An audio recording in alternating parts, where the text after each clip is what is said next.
Então, novamente, boa noite a todos. Na aula de hoje, a gente vai ver, então, o capítulo 10 da Cisco, tá? Que fala sobre a camada de aplicação. Então, está registrado lá na aula do dia 4 de agosto, ok? Pessoal, o capítulo 10 da Cisco, eu não vou falar em cima, usando os slides da Cisco, tá? Vou usar um outro slide que eu tenho aqui, que é um pouco mais condensado. Aí depois vocês, quando forem ler na Cisco, vai ter muitas coisas parecidas, mas aqui é um pouco mais resumido, tá? Não tem tanto quanto que tem lá no capítulo da Cisco, tá? Então, a gente vai dar uma pequena introdução aqui sobre a camada de aplicação, falar da camada de apresentação e sessão, que são as camadas 5 e 6 do modelo OSI, tá?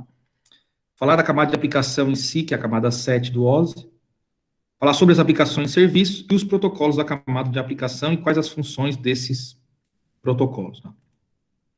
Então, a maioria de nós, a gente utiliza a internet através da World Wide Web, que é a mesma coisa que a sigla lá www, tá? Então, World Wide Web e www é a mesma coisa. Que é o sistema que a gente utiliza para navegar pelas páginas web, né? Para acessar, sei lá, Facebook, os sites de bancos, de compra, tá? Então, tudo a gente acessa aí na web, a gente utiliza a World Wide Web. Serviços de e-mail, para ler os e-mails, mandar e-mails. Redes sociais também, nos aplicativos, enfim, na própria web. E também programas de compartilhamento de arquivos, tá? Entre outras aplicações e serviços que a gente utiliza na internet. Então, essas aplicações e muitas outras, elas vão fornecer uma interface em relação a nós, usuários, e a rede, tá? A parte física da rede. Permitindo, então, o envio e recebimento de informações de forma relativamente fácil. E, normalmente, as aplicações que utilizamos são intuitivas, tá? A gente pode acessá-las e usá-las sem saber como elas funcionam. Então, o que é a ideia de uma aplicação, por exemplo, um navegador ou um cliente de e-mail? É que o usuário final, o usuário leigo, ele consiga utilizar, consiga enviar ou receber um e-mail, consiga acessar uma página web, consiga acessar um banco, sei lá, o Banco do Brasil, o Bradesco, enfim, através da internet para pagar conta, para fazer transferências eletrônicas, sem que ele tenha que saber como funciona tudo que existe por baixo daquilo ali, tá? Como é que funciona uma rede de computador de forma completa. Tá? Então, para o usuário final, o importante são só as aplicações, que é o que a gente estuda na camada de aplicação, tá? As aplicações da camada de aplicação. Para quem estuda, como vocês são estudantes do curso de redes, vocês têm que saber tudo, né? Do início ao fim. Então, essa camada de nível 7, que é a camada de aplicação, na verdade, ela é a camada de mais alto nível, tá? Que é a camada que é utilizada, ou que se aproxima, né, do usuário leigo, do usuário final das redes. Então, no entanto, para profissionais de redes, que será o caso de vocês, né, é importante saber como a aplicação pode formatar, transmitir, interpretar mensagens enviadas e recebidas através da rede. Então, vocês não têm que saber só como que, de repente, o navegador funciona.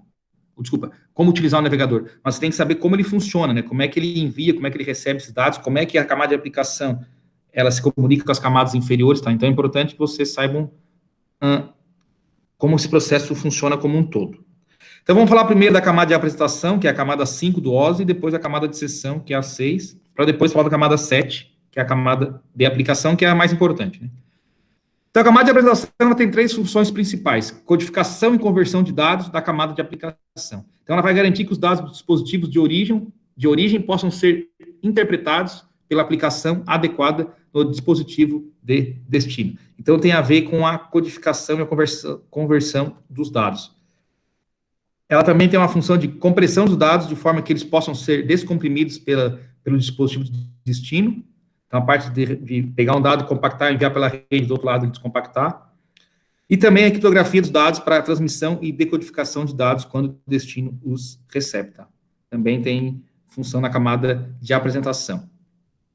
Então, as implementações da camada de apresentação não são associadas normalmente a uma pilha de protocolos em particular, tá? Por exemplo, os padrões para vídeo e gráficos são exemplos disso, tá? Então, a gente tem protocolos específicos para codificação de vídeo, de imagens, né, que não fazem parte lá do TCP/IP, nem do modelo OSI, tá? São protocolos separados. Como, por exemplo, o vídeo tem o QuickTime, que é da Apple, que é para áudio e vídeo. Tem o MPEG, que é um padrão para compressão e codificação de vídeo, tá? Quem já vê vídeo aí, com certeza já viu esse formato MPEG, é bem comum. Deixa eu voltar aqui, que alguém entrou aqui agora. E para imagem, a gente tem a GIF, o JPEG, que também é um padrão de compressão e codificação só para imagens, e o TIFF, que também é um formato de codificação para imagens e gráficas. Então, a gente tem protocolos distintos aí para compactação de imagem, assim como também de vídeo, tá? E esses protocolos, eles não fazem parte do modelo OSI e muito menos lá do modelo TCP/IP. A próxima camada é a camada de sessão, que é a camada 6 do OSI, e ela tem como função criar e manter diálogos entre as aplicações de origem e destino. Então, a camada de sessão ela vai lidar com a troca de informações para iniciar diálogos, mantê-los ativos e reiniciar sessões interrompidas ou ociosas por um longo período. Só que o que importa é que a maioria das aplicações com os navegadores web e os clientes de e-mail, eles incorporam as funcionalidades das camadas 5, 6, 7 do modelo OSI, tá? Então, por isso que a gente diz que a camada de aplicação do modelo TCP/IP, ela corresponde às camadas 5, 6 e 7 do modelo OSI. Porque, na prática, o software, as aplicações que implementam a camada de aplicação, ela implementa também a camada de sessão e de apresentação. Então, na prática, é como se essas três camadas fossem implementadas por uma única, pelo software, por um cliente de e-mail, pelo navegador, enfim, para o outro sistema da camada de aplicação, tem um outro software. Então, a gente tem essa relação aí que a gente tem de três camadas do modelo OSI, as 5, 6 e 7, para uma única camada de aplicação do TCP/IP. Lembrem, pessoal, na prática, tá, a gente utiliza o modelo TCP/IP. Tá? Então, a gente tem lá a camada de acesso aos dados, camada de transporte, camada de meio físico, acesso aos dados ali, a de transporte, e a última é a camada de aplicação, que é onde está os navegadores web, tá, os clientes de e-mail, enfim, tá, todos os softwares que o usuário final utiliza, tá.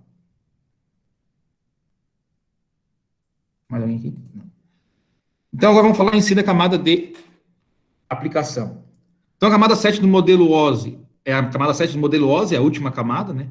E é a camada que fornece a interface entre aplicações que utilizamos para a comunicação e a rede pela qual os dados são transmitidos. Os protocolos da camada de aplicação, eles são utilizados para troca de dados entre programas executados nas máquinas de origem e destino, tá? E tem muitos protocolos da camada de aplicação e outros novos estão em constante desenvolvimento. Então, toda aplicação ou software ali, como um navegador, um cliente de e-mail, ou até um jogo que utiliza também a rede de computador, a internet, eles implementam vários protocolos, tá, que pertencem à camada de aplicação. Depois a gente vai ver algum deles.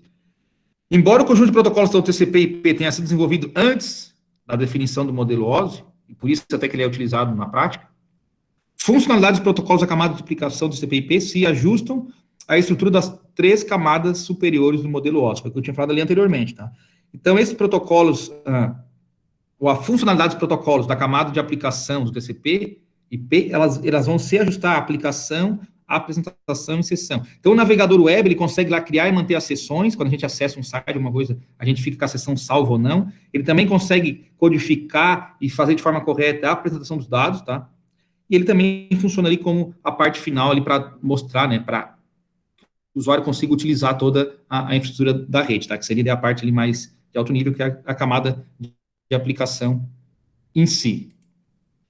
Então, lá naquele comparação dos dois modelos, a gente tem o OSI, as 7 camadas do lado esquerdo, e o TCP aqui com 4 camadas. Então, tem a camada de acesso à rede, a camada de internet, que corresponde à camada de rede do OSI, a de transporte e aqui a de aplicação. Tá? Então, essas 3 camadas aqui de baixo, transporte, internet e acesso à rede, são camadas de fluxo de dados, tá? Quer dizer o quê? Que aqui são camadas responsáveis por mandar os bits de um lado para o outro.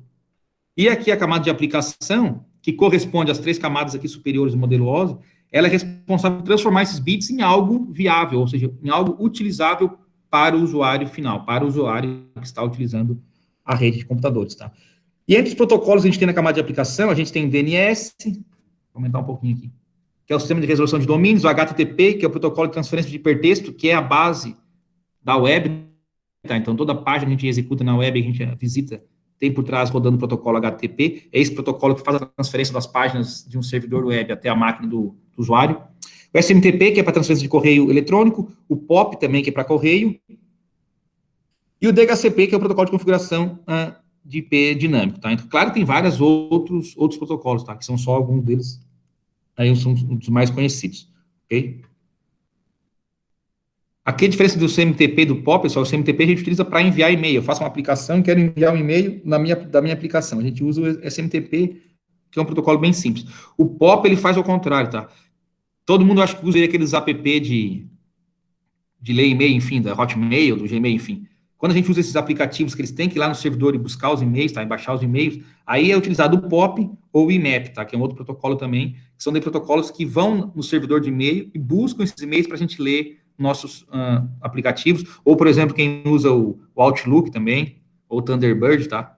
Que são clientes de e-mail, aí esses clientes ou vão usar o POP ou vão usar o IMAP, tá? Então, essa que é a diferença com o CMTP. O CMTP, ele envia e-mail, para enviar e-mail. O POP e o IMAP é só para buscar e-mails de algum servidor de e-mail.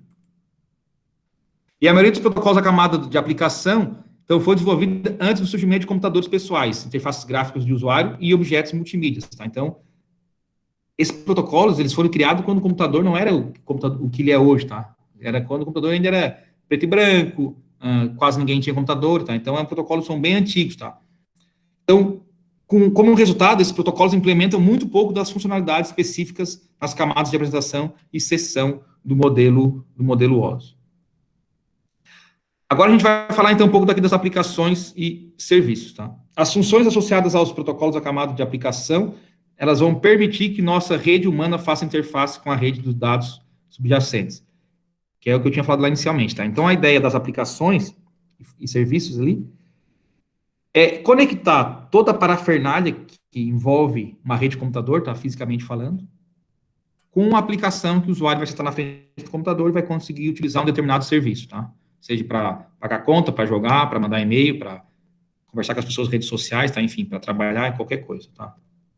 Então, quando a gente abre um navegador web, uma janela de mensagem instantânea, uma aplicação é iniciada e o programa é colocado na memória do dispositivo quando executado. E cada programa em execução é chamado de processo, tá? Então, cada programa, cada software que tem executado no nosso computador, a gente chama de processo. Aqui no Windows, tá? Se a gente for ver aqui no gerenciador de tarefas, tem a mesma ideia aqui também no Linux, tá?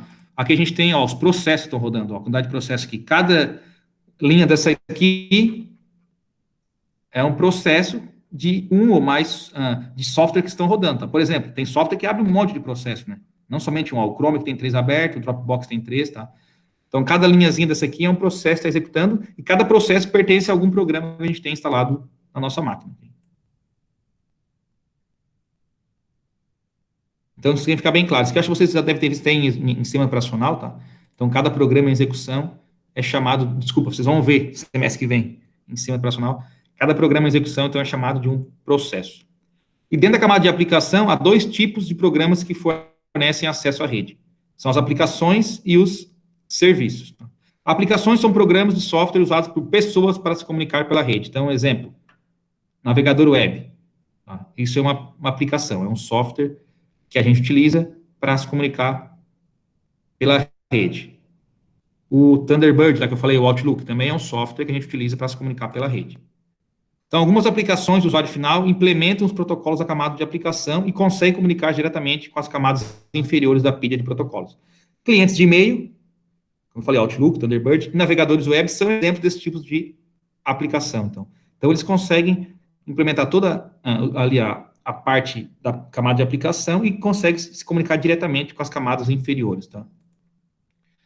Já os serviços são outros programas que podem precisar de assistência dos serviços da camada de aplicação para utilizar recursos de rede. Então, o serviço não é, na verdade, uma aplicação, tá? Um software, tá? Ele é algo que fica rodando, que vai fornecer alguma ajuda para uma outra aplicação ou para outro programa, um outro programa que está rodando. Então, como a transferência de arquivos ou o spooling de impressão, que é a fila de impressão em rede. O que é essa fila de impressão? Por exemplo, a gente tem uma impressora única para vários computadores que usam a mesma impressora. Quando várias pessoas mandam ao mesmo tempo a impressão para ser impressa na impressora, isso é criado uma fila, tá? Então tem um serviço ali que fica rodando, que ele fica gerenciando essa fila para imprimir ali os arquivos, tá, na ordem correta, para que não tenha nenhum problema, tá? Então os serviços é algo que fica rodando na máquina para fornecer, como o nome já diz, um serviço, né, para outros softwares, outras aplicações, outros hardwares, tá? Embora transparente então ao usuário, porque normalmente eu não estou ali usando diretamente um serviço, né? Quem usa o serviço é uma aplicação. Esses serviços são os programas que fazem interface com a rede e preparam os dados para serem transferidos, tá? Aqui não tinha uma...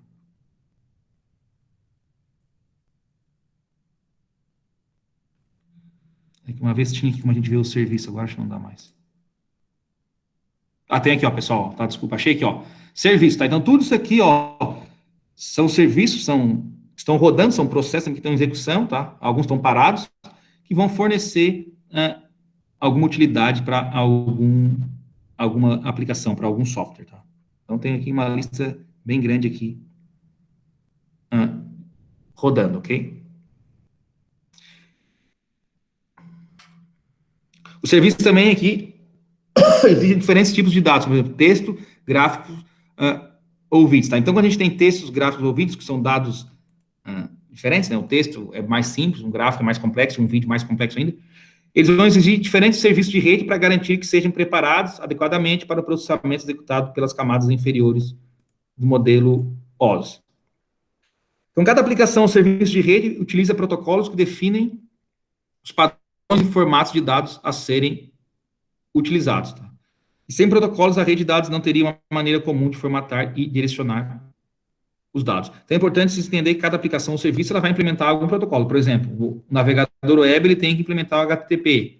Um cliente de e-mail vai ter que implementar o POP, o IMAP para receber os e-mails, e o SMTP também para enviar esses e-mails. Tá? E assim por diante. A camada de aplicação então, ela vai utilizar protocolos implementados dentro de aplicações e serviços. Tá? Então, de repente, tem protocolos que a gente usa só em serviços, protocolos que usa só em aplicações, pode ter também usar em ambos. A aplicação, então, oferece uma maneira de criar mensagens e serviços da camada de aplicação que estabelece uma interface com a rede. Já os protocolos fornecem as regras e formatos que regem como os dados são tratados. Então, pessoal, o protocolo, como a gente falou no início lá do semestre, vocês devem ter lido também em vários lugares já na Cisco, eles são regras, tá? Que vão definir como algo deve funcionar. O protocolo é isso, são regras, são leis que dizem como cada coisa funciona. E as aplicações, agora estou falando de aplicações tipo software, eles vão implementar, então, os protocolos da camada de aplicação, por exemplo. Então, como eu falei, o navegador web vai implementar um HTTP, de repente, lá além disso, o navegador web, lá num banco, por exemplo, vai acessar um banco, também tem implementação lá, por exemplo, do SSH, para ter a segurança, tá? A transferência, desculpa, o HTTPS, que é um protocolo seguro, web seguro para a gente acessar os bancos, tá? Então, a aplicação, software que a gente instala, ele já implementa os protocolos da camada de aplicação que ele utiliza para funcionar, tá? Isso tem que ficar bem claro. Vocês perguntar, tá, mas onde é que entra o HTTP, onde é que entra o IMAP, onde é que entra o DNS, onde é que entra o DHCP? Esses protocolos já são implementados nas próprias softwares, que são aplicações ou serviços que estão rodando na nossa máquina. Por exemplo, um serviço de DNS, que é descoberta de nome de domínios, ele fica rodando sempre na máquina e ele já implementa esse serviço, esse software, ele já vai implementar esse protocolo de DNS, tá? Já é embutido nas próprias aplicações e serviços. E todos os três termos, ó, tanto aplicação, serviço quanto protocolo, eles podem ser utilizados por um único programa e até mesmo usar o mesmo nome. Isso é meio estranho, tá? Mas, por exemplo, a gente, quando fala em Telnet, a gente pode se referir à aplicação, que é o software Telnet, ao serviço Telnet, que fica rodando na nossa máquina ali, e ao protocolo Telnet, tá? Então, a gente pode ter o mesmo nome para as três coisas, tá? Aplicação, serviço e protocolo. Lembrando, protocolos são regras, tá? Que definem alguma coisa. O serviço é um programa que fica rodando para fornecer algum serviço para o usuário, para uma aplicação. E a aplicação é o software em si que a gente utiliza, tá? Que o usuário final utiliza. Queria ver se eu consegui achar aqui o de DNS aqui, mas não sei se eu consegui achar. Ó, aqui tem aqui, ó, DNS Cache, ó, cliente DNS. Aqui é um exemplo de serviço rodando DNS. Sempre que eu vou acessar um site web, esse serviço aqui, o navegador vai consultar esse serviço aqui para ver se já tem em cache o DNS, tá? Que é o endereço IP daquele site que eu estou visitando. Se tiver, esse serviço aqui vai me responder, caso contrário, eu vou ter que buscar. Esse aqui é um assunto mais para frente. Mas a ideia de serviços são essas, tá? Elas estão aqui rodando para fornecer informações, dados para as aplicações que o usuário está utilizando. E agora, por fim, vamos falar dos protocolos da camada de aplicação. Vamos citar algum deles aqui. Os protocolos da camada de aplicação do TCP e IP, mais conhecidos são aqueles que fornecem a troca de informações entre usuários.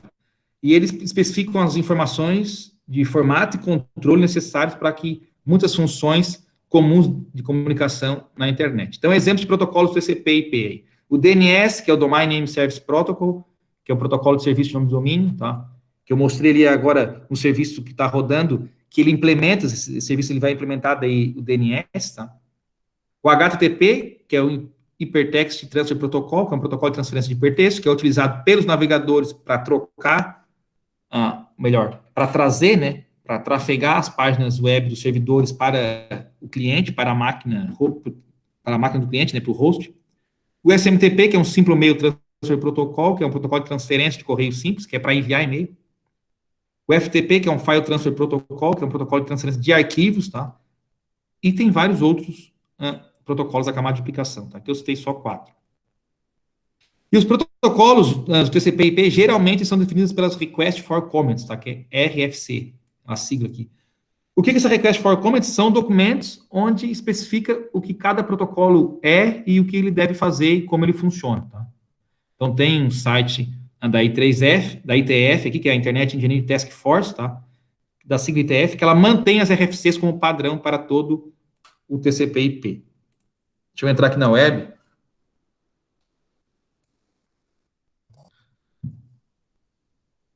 Ó, itf.org. A gente entrar aqui, se precisar depois no Google aí. Aqui tem todas as RFC dos protocolos do TCP/IP. Então, qualquer protocolo do TCP/IP, ele tem que ter uma RFC, que é um documento, é como se fosse o manual do protocolo, tá? O que ele faz, o que ele é, como é que ele funciona, o que ele deve fazer. Aqui é do HTTP, ó, da versão 1.1. Já tem versões mais novas, tá? Mas vamos mostrar isso aqui mesmo. Então, aqui é um documento de texto, aí, ó, gigante. Fala tudo sobre o protocolo HTTP, o que ele é, como é que ele funciona, os campos do protocolo HTTP, que é o cabeçalho, o que vai em cada campo, o que cada campo faz, tá? É um documento gigantão. Isso só do HTTP. Se vocês botarem aqui no Google DNS,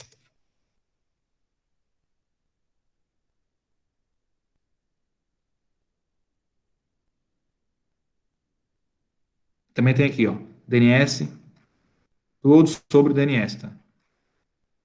Então, qualquer protocolo do TCP/IP, se você jogar no Google IETF e o nome do protocolo, vai aparecer na primeira linha aqui já a RFC desse protocolo.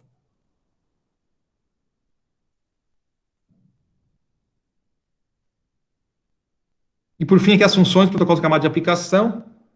Então, os protocolos dessa camada são utilizados pelos dispositivos de origem e destino durante uma sessão de comunicação. E para que a comunicação tenha sucesso, esses protocolos da camada de aplicação são implementados nos hosts de origem e destino, então devem ser equivalentes, tá? Então, claro, se eu estou na minha máquina aqui fazendo uma requisição HTTP, a minha máquina tem que ter um software que implementa o HTTP, nesse caso é um navegador web, e lá no servidor também tem um serviço que está rodando lá que também vai implementar o protocolo HTTP, né, para ele conseguir entender essa comunicação. Lembrem, nas duas pontas, tanto origem quanto destino, tem que haver os mesmos protocolos rodando para que a comunicação tenha sucesso, né?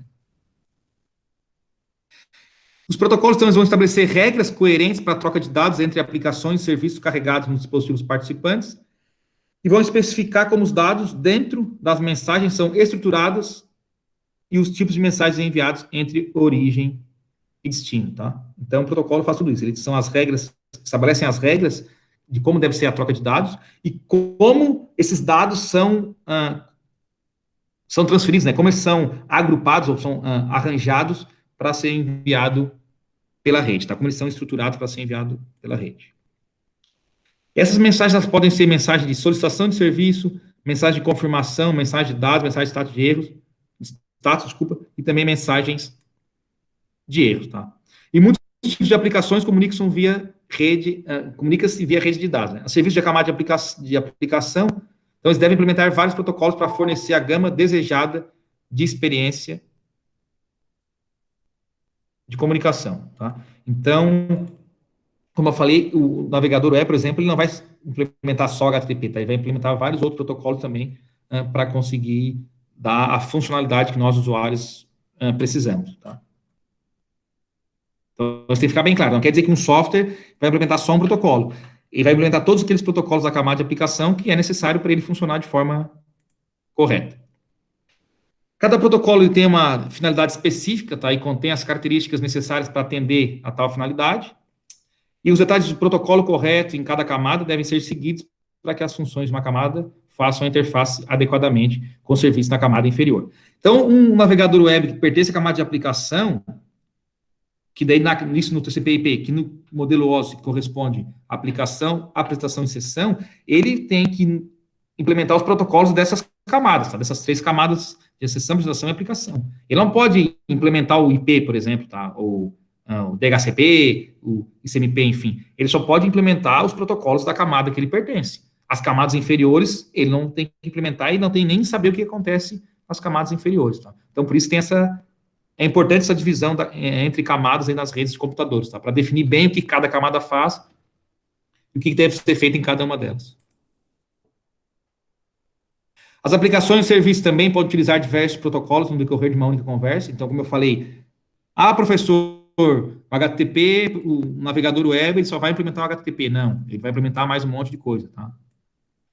E um protocolo pode especificar como estabelecer a conexão de rede, enquanto o outro protocolo descreve o processo para transferência de dados para camadas inferiores.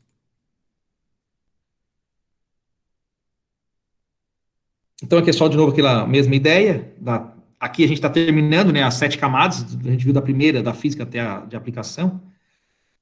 Então, por exemplo, eu estou aqui, desse lado aqui, no meu navegador web, e vou fazer uma requisição lá para um servidor HTTP que está não sei aonde, tá? Para requisitar alguma página web.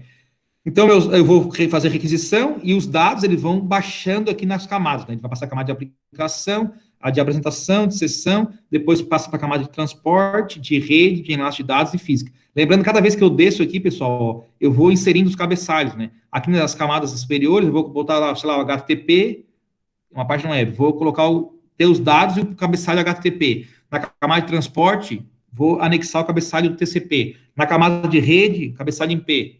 Aqui no enlace de dados, eu vou transformar isso num quadro e botar aquelas informações de MAC e outras informações a nível de enlace de dados. Aqui na camada física, vou pegar tudo isso e transformar em bits. Esses bits vão ser transformados em pulsos elétricos ou feixes de luz, né, se for uma fibra ótica, vão trafegar aqui pela rede.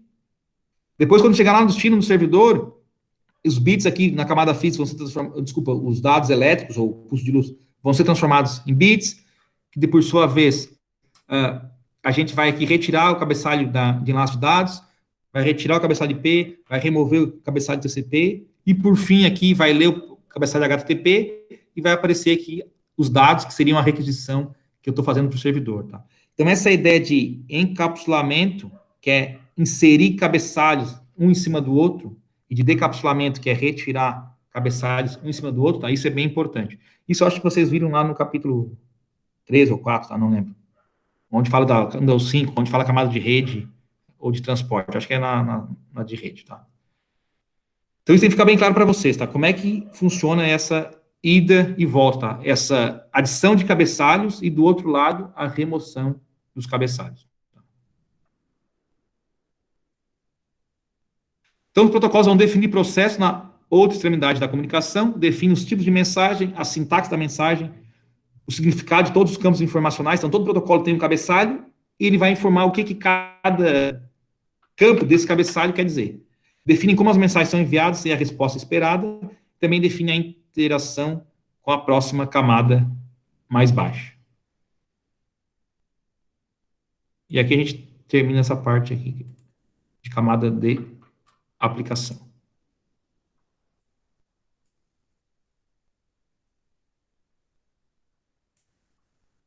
Pessoal, daí, conseguiram pegar a ideia da camada de aplicação? Normalmente é a camada mais fácil de entender, né? Porque é a camada que a gente utiliza, tá? Agora, nesse exato momento, a gente está utilizando ela, né? Eu estou aqui gravando um vídeo para vocês.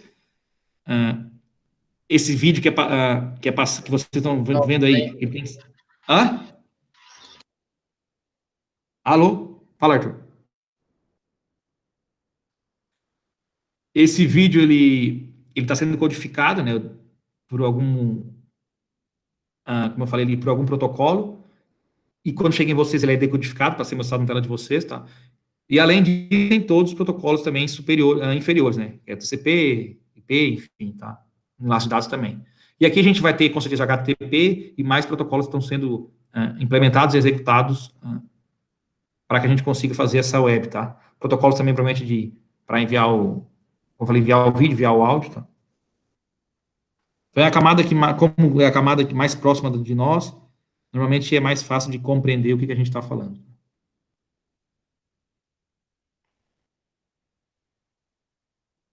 eu parar aqui sua apresentação.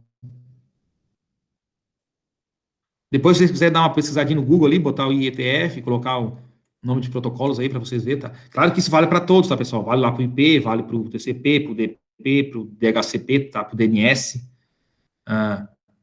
O protocolo sempre da camada a nível de enlace, tá? Não é só para os protocolos da camada de aplicação, tá? Qualquer protocolo que faz parte da pilha ali TCP/IP, existe uma RFC para que valida ele, né? Então, na verdade, são padrões abertos, tá? Então, qualquer pessoa, na verdade, do mundo poderia criar um protocolo, tá? Se você tiver alguma ideia, vou criar um protocolo para fazer tal coisa, não existe. Qualquer um pode criar, tá? Não é algo privado, assim, tá? Não é algo... Só que daí, claro, tem que passar alguns processos de análise, e não é muito fácil, né? Criar um protocolo. E aí, depois, também tem que ter uma RFC que vai dizer o que esse protocolo é, como é que ele funciona, o que ele precisa fazer.